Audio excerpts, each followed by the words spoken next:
आज चुनाव की बागडोर मोदी जी के हाथों में देकर कि आप नेतृत्व करिए इस अभियान का, इसका संचालन कीजिए और चुनाव अभियान समिति के अध्यक्ष की जिम्मेवारी निभाइए। आपने उस भावना को एक चेहरा दिया है जो इस देश में केवल भारतीय जनता पार्टी के कार्यकर्ताओं की भावना नहीं है, ये देश के करोड़ों लोगों की भावना भी है। मैं आदरणीय राजनाथ सिंह जी के साथ साथ इस जिम्मेवारी के लिए श्री नरेंद्र मोदी जी का भी हार्दिक अभिनंदन करता हूं। लेकिन ये जिम्मेवारी एक चुनौती है। चुनौती इसलिए है कि इस देश की जनता की भावना इस वक्त ये है कि कांग्रेस को केंद्र की सत्ता से उखाड़कर बाहर फेंक दिया जाए, और उसका कारण भी है। पहला कारण यह है, ये देश अपने आप को बेचारा और नेतृत्वहीन महसूस कर रहा है। आज तक इतिहास में नहीं हुआ, बहुत अच्छे बुरे नेता हुए, लोकप्रिय हुए, कम लोकप्रियता वाले हुए, लेकिन कभी प्रधानमंत्री का पद बेचारा पद नहीं था। वो हंसी मजाक विनोद व्यंग का कभी टारगेट नहीं था। The office of the prime minister has become a target of humour, target of jokes, target of sarcasm. कभी देश का नेतृत्व, जो प्रधानमंत्री का व्यक्तित्व होता है, ये देश किस गति पे प्रगति करेगा उसका विश्वास उसमें से उभरता है। आज कितने साल हो गए स्वास्थ्य की वजह से श्री अटल बिहारी वाजपेयी इस देश की राजनीति में सक्रिय नहीं है, लेकिन उनका नाम बाद में लिया जाता है, लोगों में उत्साह और ताली पहले बजती है। ये नेतृत्व की छाप होती है। These are the footprints of leadership. Congress ने इस देश को नेतृत्वहीन कर दिया है। निर्णय न ले पाना,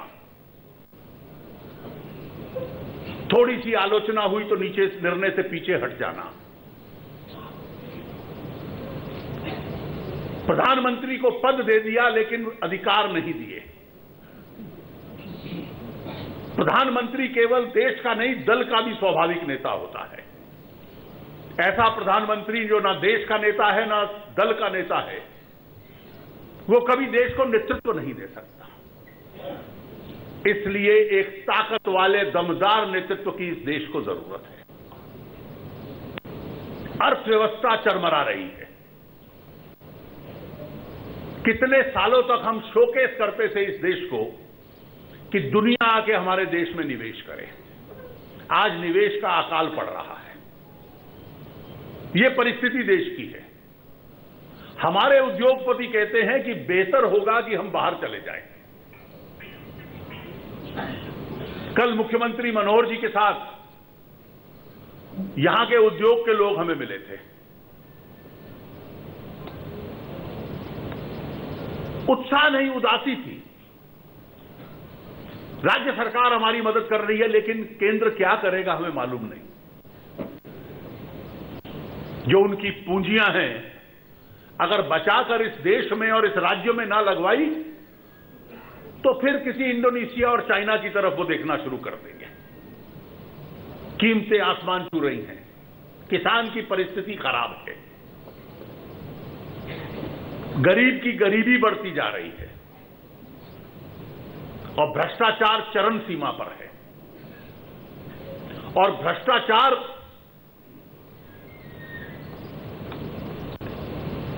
के खिलाफ संघर्ष तो छोड़िए,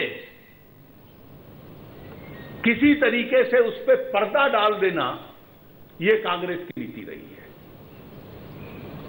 2G जेपीसी की जांच पूरी ना होने दी जाए। कोयला घोटाले में बार बार दखलंदाजी की जाए। पहले तो था कि सुप्रीम कोर्ट जाती हुई स्टेटस रिपोर्ट को बदला जाए। अब जिनको सीबीआई चाहती है अधिकारियों की जांच हो, उन अधिकारियों को जांच की अनुमति नहीं देगी सरकार। जांच एजेंसीज का दुरुपयोग, सीबीआई का दुरुपयोग, एनआईए का दुरुपयोग और जिस प्रकार की नियुक्तियां ह्यूमन राइट्स कमीशन ऐसी संस्थाओं में की जा रही हैं, कोई प्रेरणा नहीं देती। हर एक लोकतांत्रिक संस्था के साथ खिलवाड़।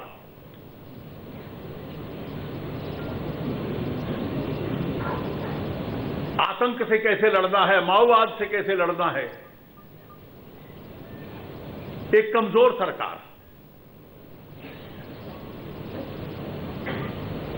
जब चिदंबरम साहब गृह मंत्री बने तो माओवादियों के खिलाफ बहुत बयान दिया था।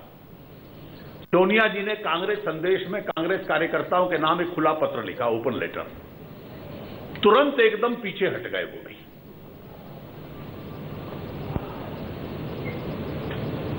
ये परिस्थिति है कि अभी छत्तीसगढ़ में जो घटना हुई, क्या प्रश्न उठ रहे हैं?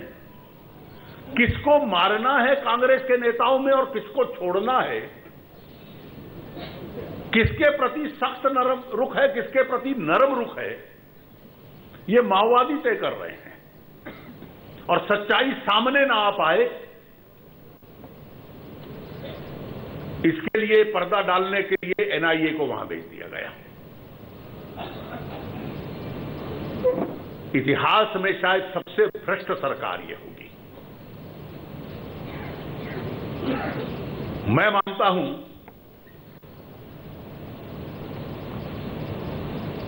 कि भारतीय जनता पार्टी ने अपने एक एक राज्य में अच्छा शासन देने का उदाहरण दिया है। आज गोवा में मनोहर पार्रिकर जी के नेतृत्व में हमारी सरकार है। सरकार की एक विश्वसनीयता है। समाज के जो वर्ग हमें वोट नहीं देते थे, उस विश्वसनीयता की वजह से हमारे पास आए। It's a credibility that has brought them close to अस।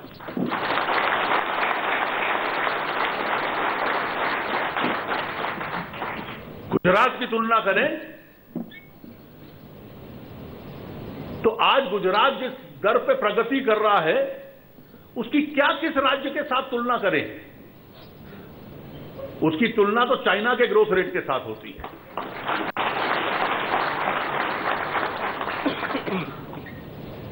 छत्तीसगढ़, मध्य प्रदेश, अगर सच में कुछ राज्यों को हम टर्न अराउंड स्टोरी कह सकते हैं तो ये मध्य प्रदेश और छत्तीसगढ़ है। 7 साल तक लगातार डबल डिजिट ग्रोथ, छत्तीसगढ़ में इन्वेस्टमेंट आना। मैं इतना कहना चाहूंगा कि जो सचमुच इस सरकार के खिलाफ है कांग्रेस के, हर एक का दायित्व बनता है कि भारतीय जनता पार्टी के नेतृत्व को स्वीकार करके इस वर्ष के अंत तक या अगले वर्ष के आरंभ में जब चुनाव होगा, कांग्रेस की इस सरकार को उखाड़कर बाहर फेंक दें।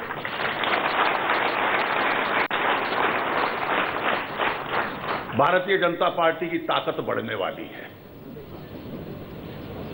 आज आपकी अभियान समिति के अध्यक्ष नियुक्त होने से नरेंद्र भाई, करोड़ों कार्यकर्ताओं के अंदर उत्साह जागा है।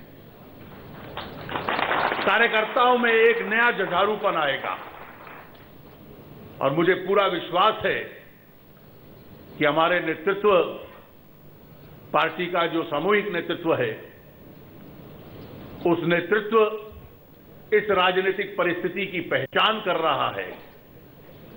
और आज से हम ये मान लें कि हमारा चुनाव अभियान शुरू हो गया है और जो हमारा राजनीतिक लक्ष्य है कि एक बार फिर कांग्रेस को उखाड़ कर फेंकना है और भारतीय जनता पार्टी के नेतृत्व में केंद्र के अंदर एक बार फिर अपनी सरकार बनानी है। ये हमारा अभियान आज से शुरू हो गया। आज जो राजनाथ जी ने घोषणा की है, वो उस अभियान का पहला कदम है। और जिस प्रकार से देश भर के कार्यकर्ताओं में और जनता में इसका स्वागत हुआ है, जो अंग्रेजी में कहते हैं well begun is half done, जो काम अच्छा आरंभ हो वो आधा स्वयं ही पूरा हो जाता है। और आज राजनाथ सिंह जी ने जिस नेतृत्व का परिचय दिया है, उनके इस नेतृत्व से आधा काम आज पूरा हो गया, आधा काम आप सब पूरा करेंगे। आप सबका बहुत बहुत अभिनंदन।